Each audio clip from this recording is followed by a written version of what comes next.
Today we will be focusing on our New Testament archaeology series. First we will cover the ossuary of Caiaphas. Now an ossuary is a bone box.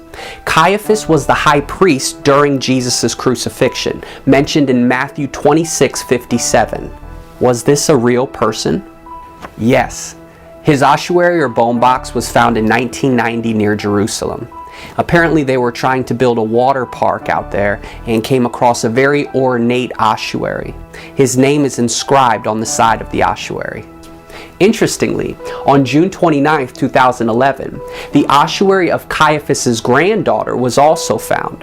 This was backed by the Israeli Department of Antiquities. And don't worry, we got bone boxes all throughout this video for you.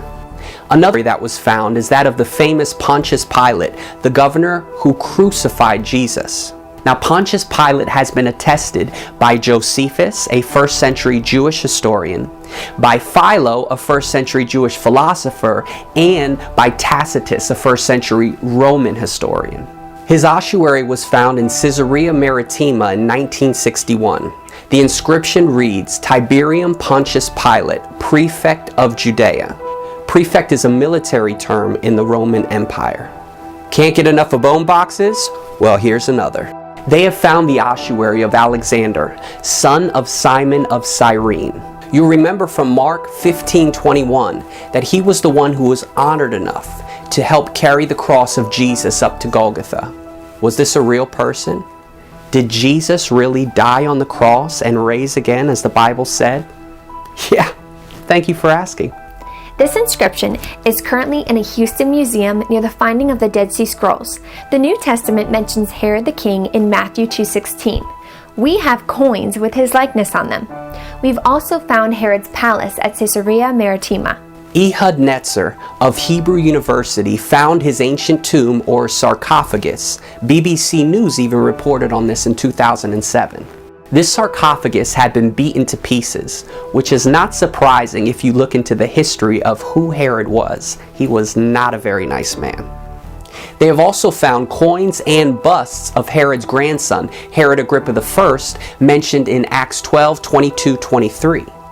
And archaeologists have found coins, numerous coins actually, of Herod's great-grandson, Herod Agrippa II, which is mentioned in Acts 25:13.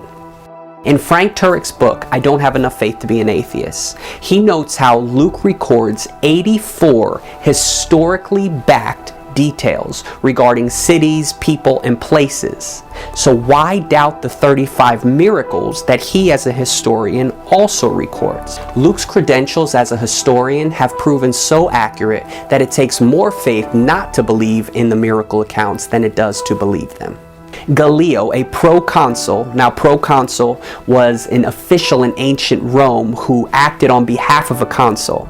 His inscription was found in 1905 in Delphi, Greece.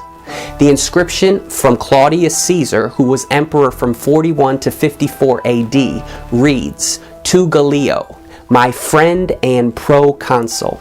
Now you will remember Gallio from Acts 18:12.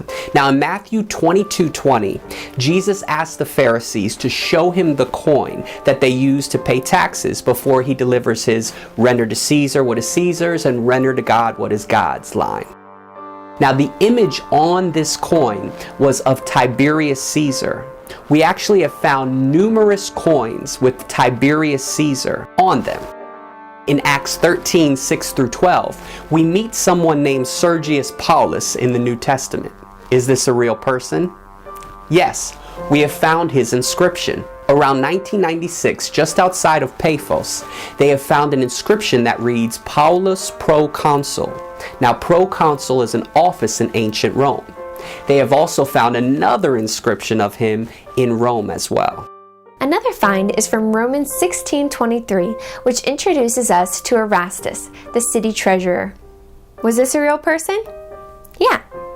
Among the ruins found at Corinth is this pavement stone, which says, Erastus, the office of treasurer, at his own expense, and it's cut off there, but it probably says, laid this pavement. This inscription dates to the 1st century AD. In Luke 2:2, we learn about a governor of Syria named Quirinius who takes a census for Caesar Augustus. We have busts of Caesar Augustus. As far as Quirinius, around 1991 in Antioch of Pisidia, they have found a stone dated around 11 to 8 BC, which says the name Quirinius. Another documentation of Quirinius was found in Venice, Italy. Now, the Roman soldiers came from Venice, Rome, and different places where Roman soldiers lived. The inscription says, Secundus, for the Palestine tribe in the service of the divine Augustus, who claimed divinity, under Quirinius, the legate of Caesar in Syria. It goes on to say that this soldier conducted a census under the order of Quirinius, just as the New Testament describes. We are told about Claudius Caesar in Acts 11:28. Many statues and coins have been found with his likeness. Following Claudius was Nero, who apparently persecuted Christians, burned them, impaled them on stakes, covered them in pitch, and used them as lanterns in AD 64. Nero was followed by Vespasian, who we also have coins of, and who is the father of Titus, who we have a bust of. Now Titus led the 10th Roman Legion in and destroyed Jerusalem and its temple in AD 70, which was prophesied by Jesus. In 2004, they found the Pool of Siloam in Jerusalem, which is the site of Jesus' miracle recorded in John 9:1 through 11. You want more biblical archaeology? Well, they found the Chester Beatty papyri between 1931 and 1935 in Cairo, Egypt, which are 3 papyri dating to about the year 200 that contain most of the New Testament. Then in 1952, in Paulbao, Egypt, they found the Bodmer Papyrus II, which contain most of John's Gospel and date between AD 150 and AD 200. And in 1920, they found what's called Ryland's Papyri P52, the oldest universally accepted manuscript of the New Testament, which papyrologists have dated to about AD 125. As you can see, there is a ton of archaeological evidence from the New Testament. If you have found this video helpful, please subscribe to our YouTube channel and follow us on the Facebook, Twitter, and Instagram links in the description of this video. And to learn this stuff for yourself, check out our Christian Apologetics board game at welcometotruth.com. And remember, Jesus loves you.